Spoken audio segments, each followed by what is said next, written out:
All right, guys. Hello and welcome to the From My Desk YouTube series, as well as my podcast, the Monique Nicole podcast. I'm Monique Nicole, interior design business coach and business coach to entrepreneurs. And I'm super excited that you are here because today we're going to talk about a very important topic, specifically for my interior design community and those who are looking to either start a business, grow your business, or scale your business if you've been in business for some time.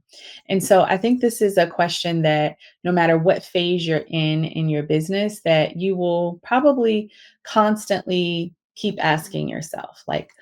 And that question really is how to get interior design clients in 2025 or whatever year you're in, depending on when you're watching this or you're listening to this podcast.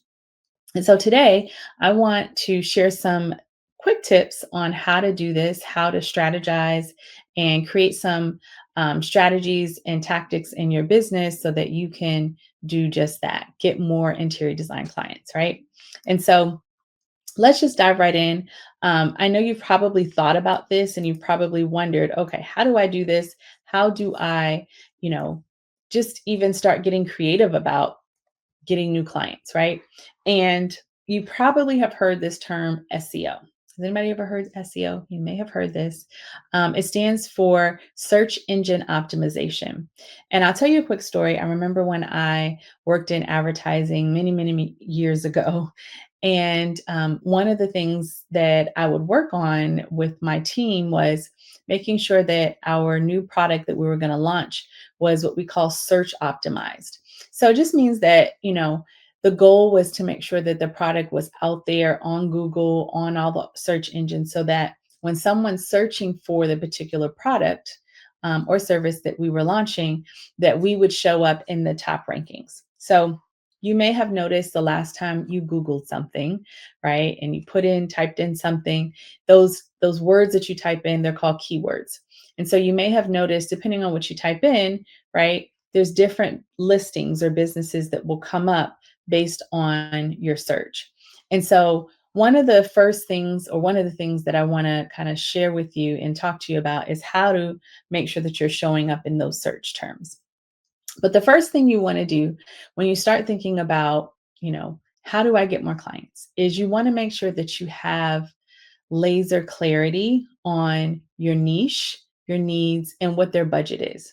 So you want to look at your customer base and think about, okay, what is it that you specialize in, right? It could be feng shui design. It could be, DIY decorating. It could be residential design or commercial design. I have some clients. I have a client who specializes in helping residential homeowners who have sensitivity, right, to certain things like light and sound, and making sure that their home is conducive to, to those things. So whatever your niche is, you want to get very clear on what that is. All right. The next thing is you want to think about is, what do they need, right? So for example, the one of our members who has a business and they focus on sensitivity, clients that have sensitivity needs. One of the things that she offers is like really giving them a consultation about the proper lighting that they might need in their home, right? So I want you to think about, what is it they need and how can they uniquely get it from you? Okay.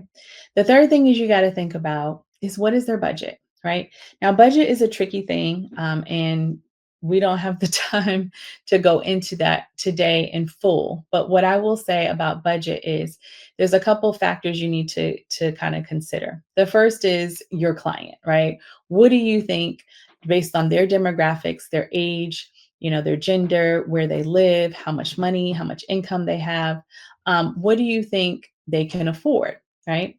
That's the first step. The second step is you have to ask yourself, what will the market bear? So based on your location or where your clients, reside, is it a high income earning area? Is it, an area where there's not a lot of jobs, or maybe, the income ratio is not very high.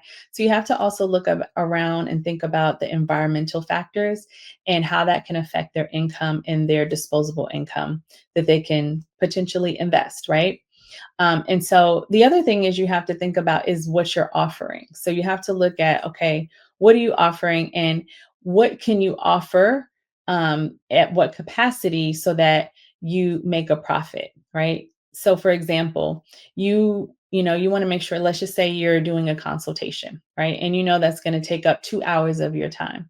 Well, if you want to charge for that consultation and you want to make sure that you're getting paid, let's just say $50 an hour, well, then you're going to have to charge $200 at least, bare minimum, right? To just break even. If you want to make a little bit of a profit, you might charge a little bit more. I remember, when I first started out, I would charge like I think it was like 475 or somewhere around there for my consultation, because I had to bake in not only the time that I would be spending with the client and the value that I was providing, but also I had to bake in travel time. And so if that client was in a 30-mile radius, I have to think about gas. I have to think about the time that it's going to take me to get from my home or my office to the client's home, because all that is money, right? Because time is money. So those are the factors you want to think about when you think about budgeting. So once you get clarity on what I like to call this clarity triad, right? Or triad, niche, needs, and budget, then you can start to think about how you're going to shape your offers. And that's going to dictate what you put out there. So how you advertise it. All right. The second thing is local SEO for designers. So you want to think about um, things like setting up a Google business profile if you don't have one already, right? And making sure that you are categorizing your services. When you go onto Google, you can set up a free Google account and you can list your business on Google. And this is important because guess what? People are searching for interior designers on Google. The same way you might be searching for, shoes or, different products. People are searching for you online. And so you want to make sure your business is up there and it's visible. Okay. You also want to make sure that if you have any reviews that you've received, that it is also added to your Google profile. Because when people search and you come up in their search results, let's just say they search, you know, local interior designer, you want to make sure that not only does your business profile come up, but also those reviews, so they can see your work and they can, gauge if you're someone that they want to reach out to. And then you also want to add your services. So your service area. So where do you service so that Google will pull you up, especially if they are using Google functions like or keywords like, interior designer near me, right? Because it's going to look at based on their location and your location, if you're a good fit. And that's what's going to dictate if Google pulls your business up. Okay. So second thing, once you figure out what your, clarity, who your niche is, kind of what their needs are, what the budget is, and you put together your service offerings, then you want to think about setting up your Google profile. Okay. Another cool thing that you can do is something called authority stacking that attracts premium clients. And this is like listing things on your website, like if you've done any interviews or if you have been featured in a magazine. All those things you want to make sure that they're on your website so that people can see it and people can see, what type of work you've done. Also, if you have case studies.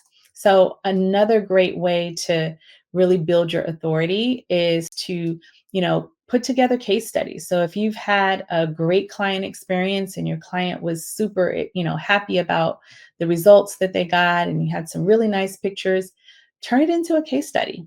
Okay. And use AI. Like if you're not sure how to write a case study or how to put one together, use ChatGPT. It is your friend. Okay.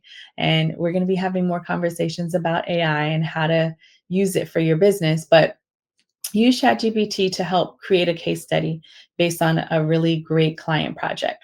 Okay. And then the other thing that's a really good one to put on your website is your signature process. Now, this is something that I teach in all of my coaching programs. And it's very important to make sure that you're clear on what your signature process is and to create one if you don't have one.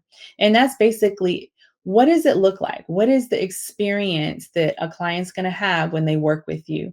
And showcasing that and sharing that on your website, because people are looking for, okay, who's the right designer or decorator for me, right? How can I relate with the right person so that I have a great experience? And so your process is very important. So you want to list that and put that on your website. And you can also share it, share it on social media, or you might want to send an email out to your email list, sharing what your process and what it's like to work with you. All right, that's a huge one, and it's great to help with authority stacking. All right, number four, I think we're at number four, is what I like to call the three source lead engine. Okay, so what is that?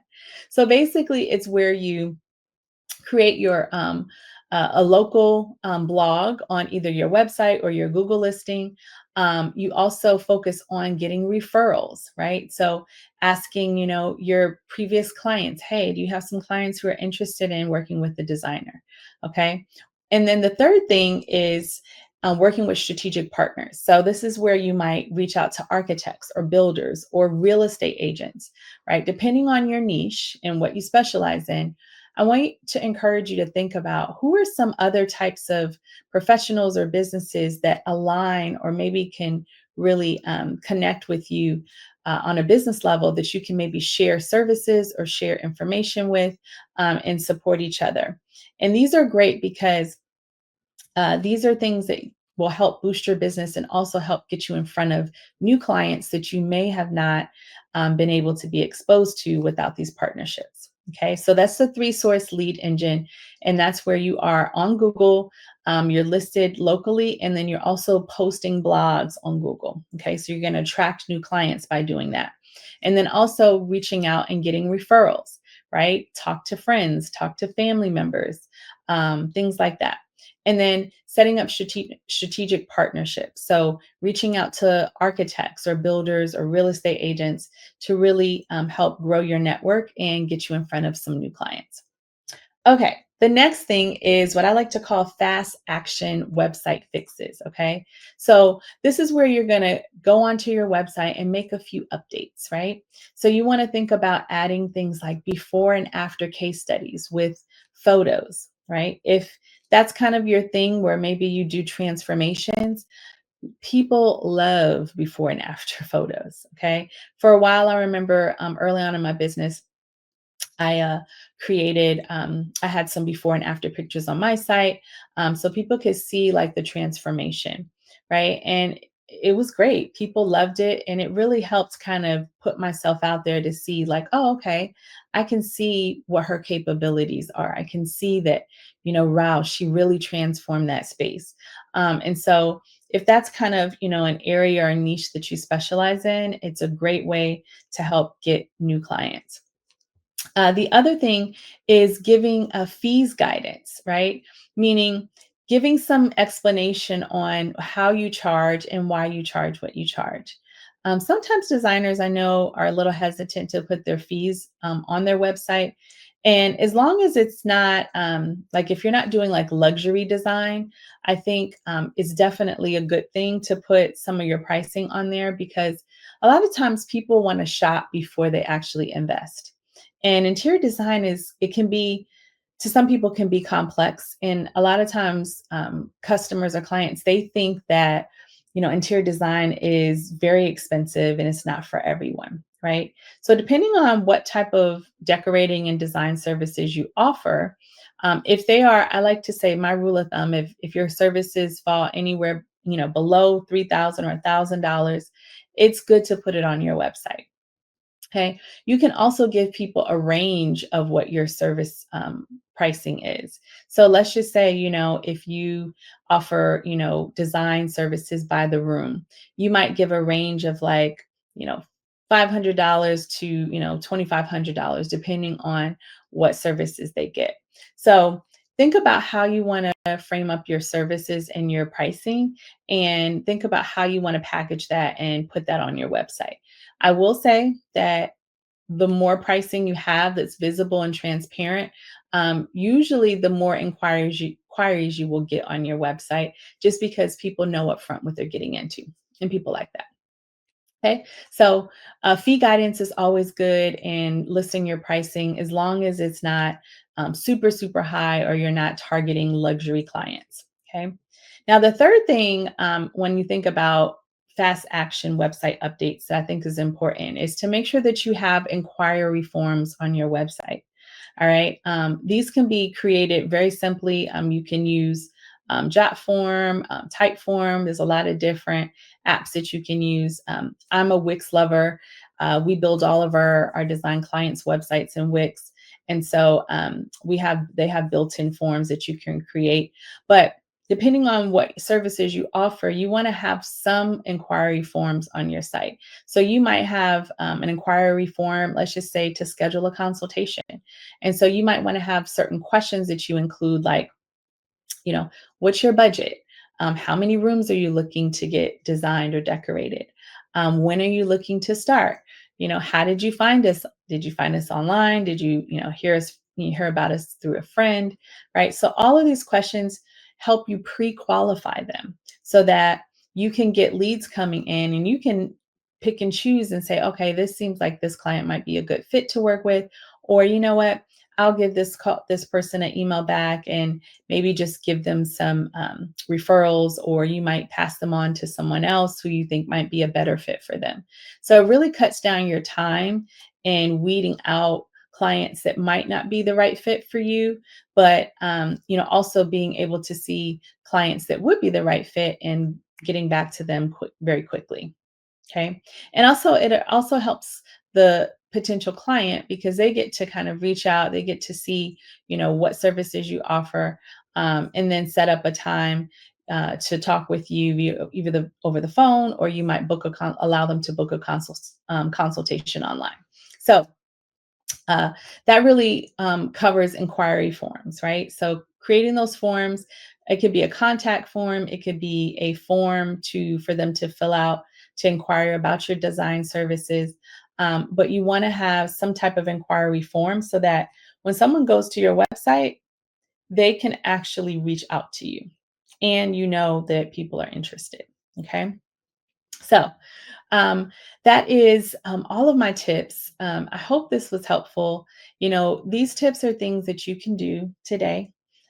You can also, if you need help or you have questions or you're not sure how to do some of this stuff, you can uh, Google it, or you can contact, an Upwork or a Fiverr, and you can actually hire someone to maybe help you with some of these updates. But these are all great things to help you get new interior design clients this year. And so I want you to start thinking about it, thinking about your SEO, making sure that your website is up to date and it has all of the things that you can possibly give a potential client to learn about your services and also to reach out to you directly. Okay. So I want to thank you for joining me. We're going to keep this nice and simple, and sweet and short and to the point. And so if you are looking or you have questions about how you can learn more about some of my programs that we have available, or just questions about, how do you actually get more clients? How do you scale your business? I want to invite you to visit me online at moniquenicole.co. Again, moniquenicole.co. Also subscribe to this YouTube channel. I'm excited about some of the things that I'm going to be sharing with you. And so I don't want you to miss anything. So I'm going to be dropping a video once a week. And so make sure that you come back, check out what the new video is. I'm going to be sharing some really great topics on not only how to start an interior design business, but how to build it, how to grow it, right? So that's where marketing comes in. And then also how to scale your business. And that's for those who are more seasoned. You may have been in business for like 5 years or more, and you might not have an issue with acquiring new clients. You might be saying to yourself, well, I have enough clients, but I'm trying to make sure that, I can keep the business going and not burn out, right? And so that's where we start talking about scaling. And so no matter what phase you're in, we have something for all of you. And I'm excited to be sharing tips depending on where you are. So I encourage you to visit us online, moniquenicole.co, as well as, again, subscribe to this YouTube channel. so that you don't miss any updates on our upcoming videos. All right, so I hope all is well, and I look forward to talking with you soon. Take care.